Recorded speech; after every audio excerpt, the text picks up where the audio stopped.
Hola, ¿cómo estás? Muchas gracias por la atención que me das a mi canal, a mi vídeo. Te lo agradezco mucho.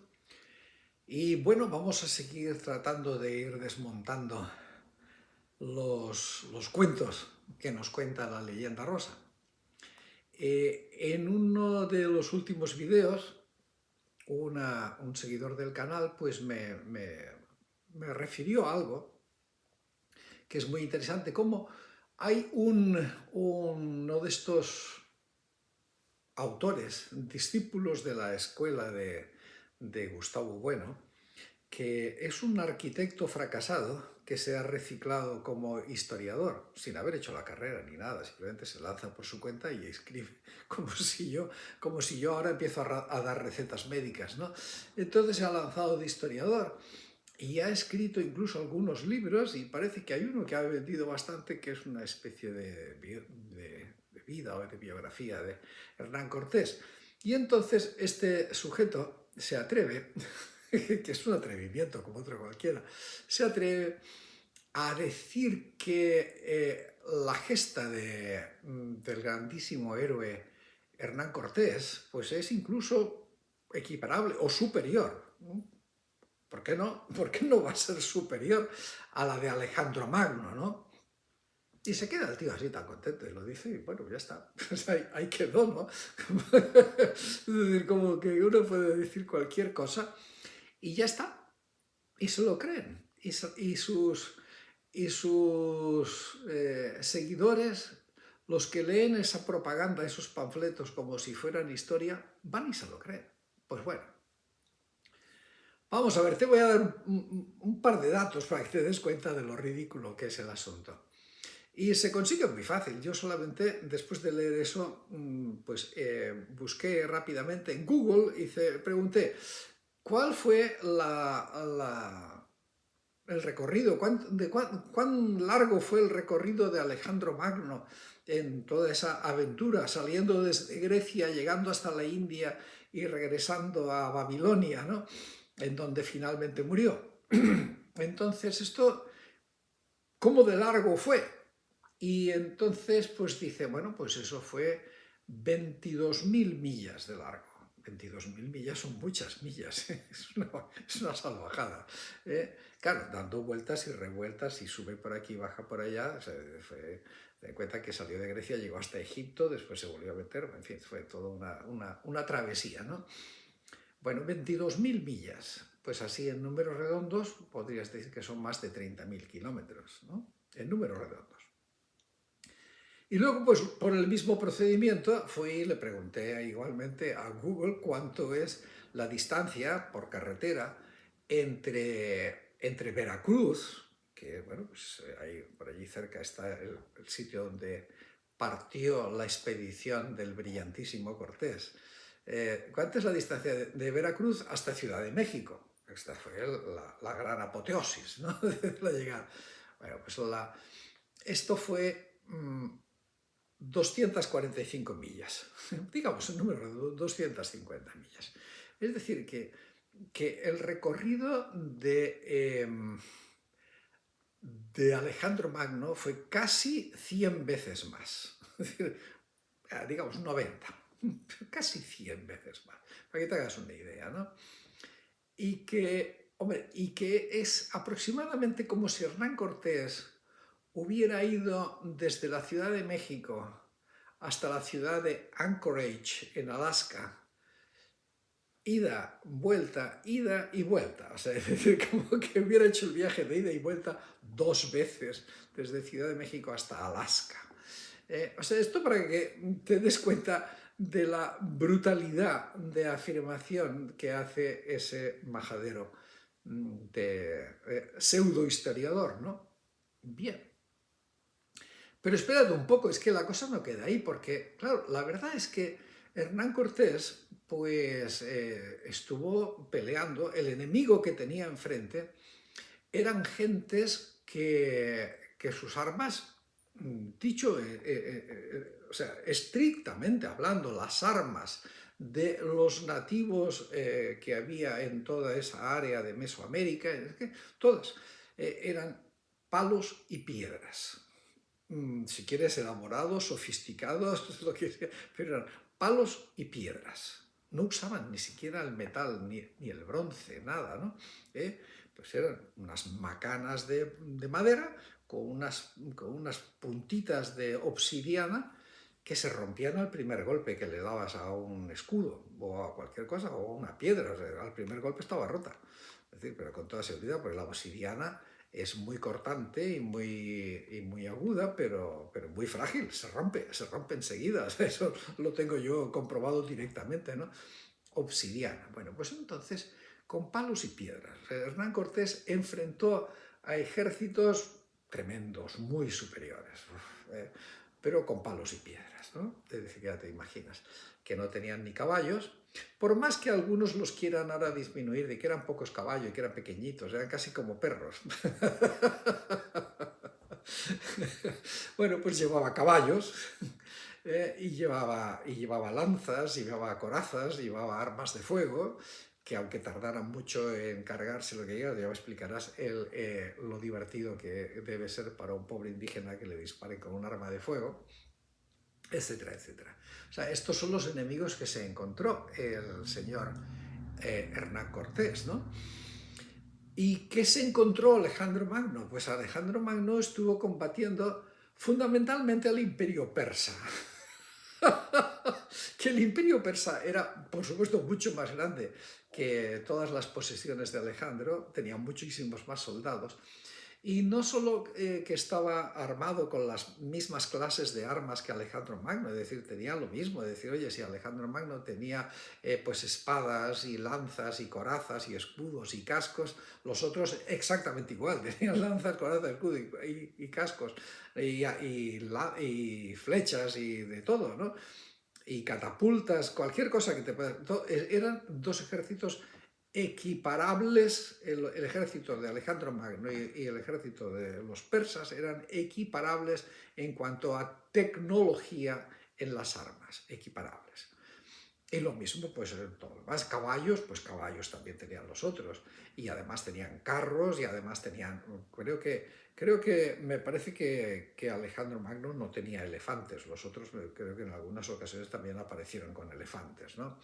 Bueno, entonces el talento, el genio, la valentía, la estrategia, la eficacia de Alejandro Magno,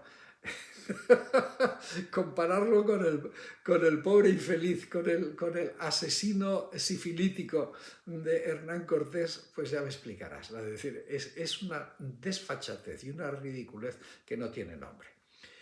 Y, hombre, yo estoy seguro de que el autor lo sabe, porque, o sea, yo creo que es un sinvergüenza y un caradura y un embustero, pero no creo que sea tonto. O sea, yo creo que él lo sabe y sabe las idioteces que está diciendo, pero también al mismo tiempo sabe que los que leen sus libros son todavía muchísimo más idiotas y que entonces se lo van a tragar todo. Pues di lo que te dé la gana. ¿Y por qué hace eso? Pues mira, ya te lo he contado algunas veces, la clave está en que esto no es un debate intelectual sobre la historia, no estamos discutiendo sobre si, yo qué sé, si Hitler no se hubiera metido en Rusia, ¿habría ganado la guerra? Pues eso es un debate, quizá entre historiadores, pero no es un debate que tenga unas repercusiones ideológicas profundas en la actualidad, ¿no?